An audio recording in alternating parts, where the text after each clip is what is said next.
All right. Hello, Kim. How are you doing today? Welcome to the podcast. Thank you very much. Glad to be here. Awesome. So I know Kim and you and I have spoken already a little bit more just about your business, Barnes and Conti, and just designing leadership development programs. I'm super excited to learn because I feel like the leadership space is a lot to get into. But for our audience, just a quick overview. I know she'll dive in a little bit deeper with this. She's been doing this over 30 years, so clearly what she's doing is working people. So I'm super excited to have her on. But yeah, Kim, just a brief little intro. Tell us just a little bit more about yourself and what you do and who you serve. Okay, well, Barnes and Conti has been around for um, since 1985, so we've been here a long time. We've lasted. Um, we've had many customers for a long time. We've had our team together for a long time.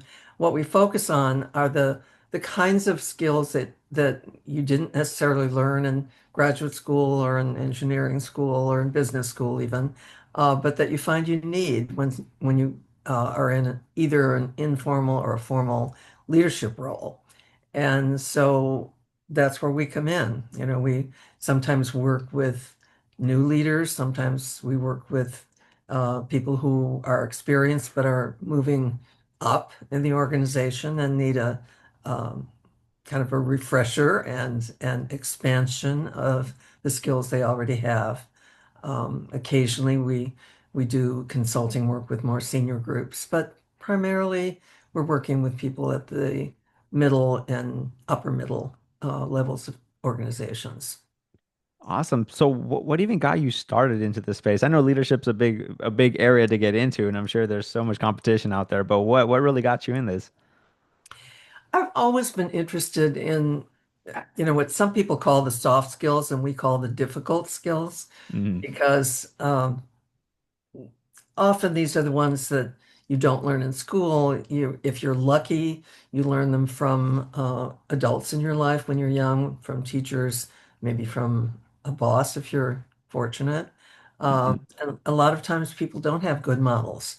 And so I've been interested um, for a lot of years in observing um, what makes leaders effective, what makes leaders succeed, what makes for a kind of leadership um, skill set that makes it easy for people to get ahead themselves, to grow in their careers because they have leaders that support them.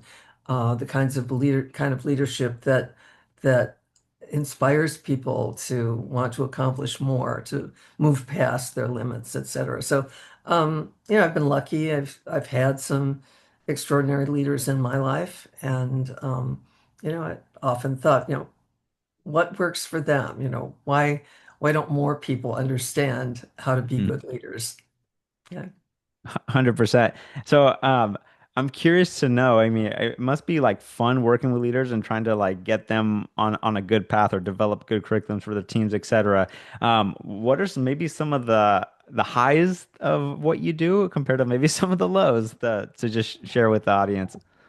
One of the personal highs that I've had was when I was asked to work in a large pharmaceutical company um, on a project to help people become more inspiring as leaders. And in doing so, I had an opportunity to work directly with leaders in that company that had been identified as people who inspired others.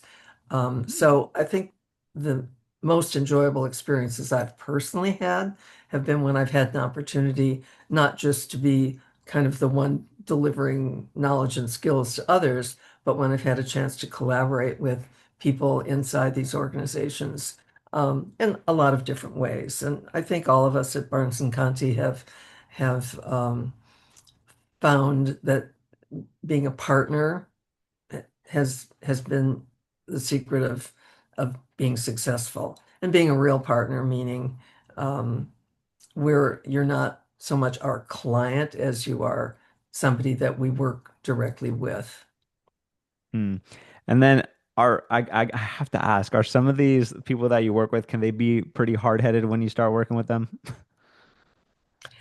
Um, I've been in this business a long time, And I will just tell you a quick story, which occurred at um, a well-known company, let's say in San Francisco, for this happened a number of years ago. But I was working with a group of leaders in that company, and I was out on a lunch break, and a woman came up to me and said, "What did you do to my husband?"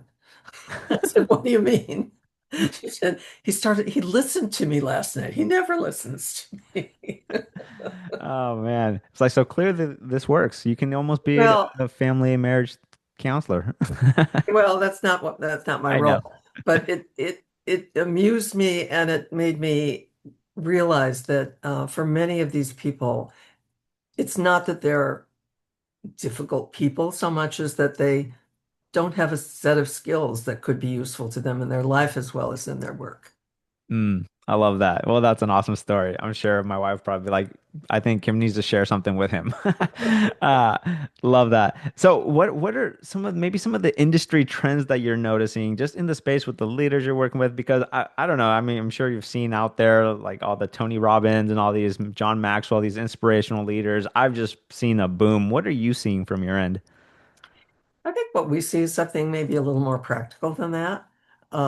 What we do see is a number of our customer companies are doing programs for emerging leaders, for Mm, people that are maybe they've been stars in their fields, and now people they're suddenly become going into a leadership role, and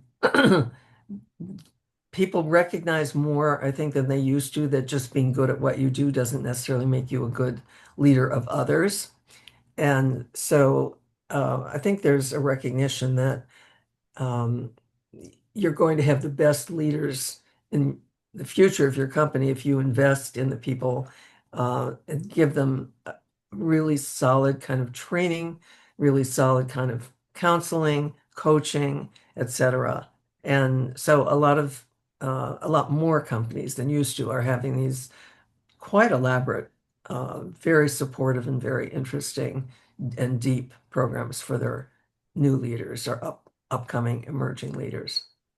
I love that. Just because sometimes I feel like when you see the Tony Robbins and all these other type of leaders, you get that motivation, that initial fire. But guess what? Motivation is not going to carry you day to day. So having a design That's right. program is going to carry you way further.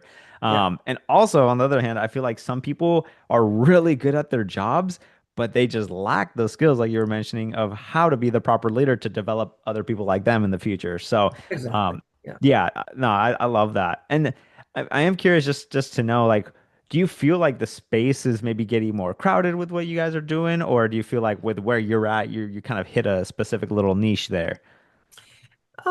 I'd say both things are true, that there are a lot more people. I think there's easier entry into training and development than there used to be, but that also means there's a lot more competition. So those of us that have been around a longer time and have developed a reputation, we're not uh, immune from that by any means. But I think it's harder to get into the field than it was when we first began doing it. Um, but I think competition is good. I think competition makes us better. So 100%. it's not a bad thing. Love that. So I know you're kind of saying like now it's getting a little bit more crowded, but can you kind of touch on just what you feel maybe some of your biggest challenges are just being in this space? I think it's always important to make sure that we are not teaching what we know how to teach to people, but that Mm, instead we're finding out what it is they need to learn. And and if we don't already know how we can help them with that we then do the right research and figure out how can we be um, the people that enable them to move to the next step for their own leadership. Um, so it's not about here we have all these programs, please use them, although we'd like you to do that. But it's what is it not just that you need now, but what are you going to need in the near future and even later than that that we can help you with, that we can support you, that we can help you do. inspire you new leaders to really learn and grow. Awesome. And then with more on the business side, so let's speak to the entrepreneur and Kim. Um, some of the biggest challenges, I guess, anytime I speak with like people who are, leading companies in their divisions, they say that possibly lead gen could be an issue. I know leads, trying to find clients are always a big one. What would you say just to some of those entrepreneurs out there who are trying to like start from scratch, build something, even within your same industry? I would say if you're starting from scratch, it's been a long time since I did this, but I think it still works. You want to start with the people that you know and that know you. Sometimes it's a good idea to get a group of people together. I still would prefer to do that in person and feed them lunch or something, or wine and cheese or whatever you do, and say, I'd like to ask you some questions, and then I'd like to listen to you. You know, I'm starting this business. You know me. You've worked with me. What advice do you have for me? How can I use what I've already learned and what I've done successfully with some of you in a way that will bring it to a larger audience? And people will tell you my own experience with that has been that people are very generous and saying, here's what you could do. Here's how I can help you.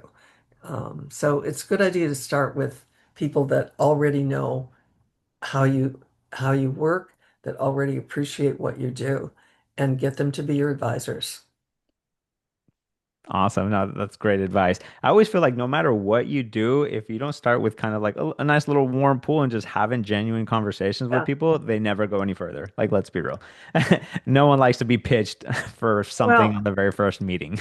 exactly. And I think when you're first starting in this business that or starting your own business, that you need to listen a whole lot more than you need to talk.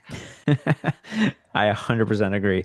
And then in terms of just kind of like how that's been able to help your business, I know we kind of chatted about, revenue goals and things that you may have had an idea of what you'd like to make year over year. Can you kind of give or shed some light into just kind of what your thought process maybe was back then compared to like more real-time results of what what actually happened?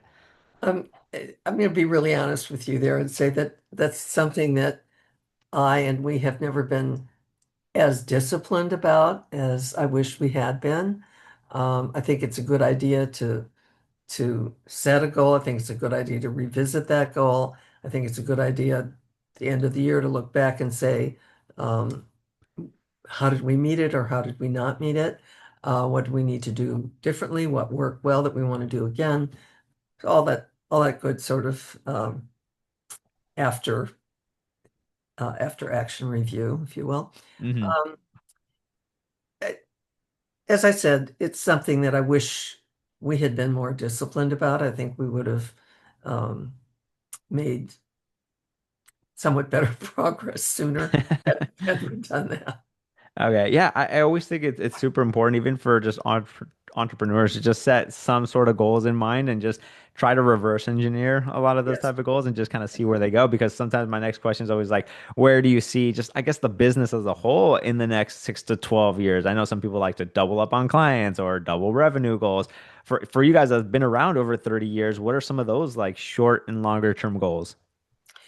I think in the immediate future, um, I'd like to see us continue to grow our client base. Um, I, I think one of the things that I personally have as a goal is to see how can we use some of the newer technologies, AI and so forth, to help us do a better job of what we do, maybe reach a broader audience, find different different ways to deliver learning to people. Um, so I think that's both a challenge and something that that I get pretty excited about. And I feel uh, like it's always so hard to keep up with technology nowadays, especially with AI being like the new wave. It's just wild. I'm like, like I'm an absolute loss for words with some of the things that I just keep learning in the space. It's wild. Um, Also, no, I think that that's super important, especially because you guys have been around 30 plus years. I know you have a team with you. Is that something you guys are looking to just continue carry on and growing the business internally as well? Like eventually, like when you retire full time, I'm not gonna say when Kim wants to retire, because you obviously you're doing an incredible job. But like, are you looking to eventually just bring on someone else to kind of branch out and take over for you down the road? Well, we have some plans at Oh, this nice. point. Yeah. So, Nice. I truly feel like everyone should have some sort of plan when yeah, it comes to all that because hey, who doesn't want to enjoy a retirement, right? At some point. no. Especially with life being so short. But awesome. I think you actually answered one of my questions earlier, which is really about one aspect of the business that you'd like to change. I think you said it there, having besides the discipline like goals for yourself, but also with the new wave of technologies and improving client base. One last question here is like for the entrepreneurs that are just looking to get started, what advice or maybe what are your top three advice that you would give them or even your younger self? Um, well, the obvious one I already mentioned one is, start with people that know you, Mhm. and take advice from them. Um, get connected, get networked with people like you. Try to find people that are like you, but do something different enough so that you can do joint marketing with them. Find ways to show up at conferences. You know, it, in the early years of business, it's pretty much um, a lot of it is all about marketing. No matter how good you are, no matter what great programs or services you offer, if people don't know about you, this is not useful. So find all the ways that you can to show up, and find all the ways that you can to collaborate with others. I love that. I think that's just so important. I think sometimes people like lose sight of the art of connection and networking that it really fails businesses because I feel like so many companies start and fail within their first year Yeah. for that reason. They're like, oh, I have this, they're more money focused than trying to serve, right? So, Well, I no, go don't ahead. think it's always that. I think sometimes it's that people are very focused on what they want to do for other people. They're not so interested in my field, especially. I think people often are a little shy about how they're going to reach out, how they're going to market, how they're going to sell.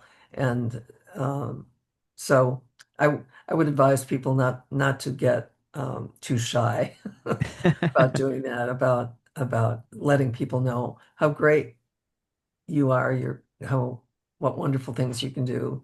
And if you really believe that, um, you'll be able to convince others.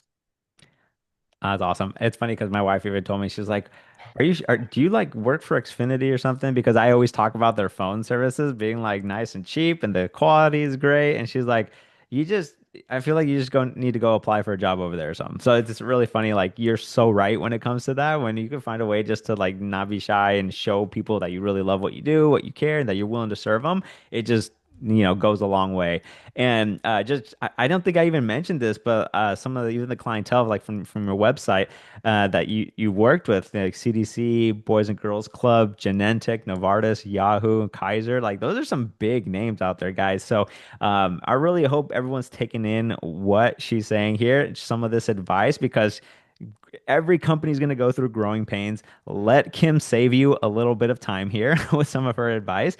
And yeah, I mean, that's pretty much like everything. Kim, any like last thoughts over here? No, maybe one, Yeah. and that is I do a lot of writing, and I just wrote an article, brief one that's going to be part of a series, about the the quality called generosity of spirit. Hmm. And I think that's a quality that um, people who want to balance business and life in a way that feels um, affirming and right, will look for ways to do more than you have to do, to share more than you have to share. We all have things that we keep within our companies, but what is it that you can share with your customer, that you can share with your with your collaborators that you can share with your competitors. Um, and it's really all about learning from one another and making that easy.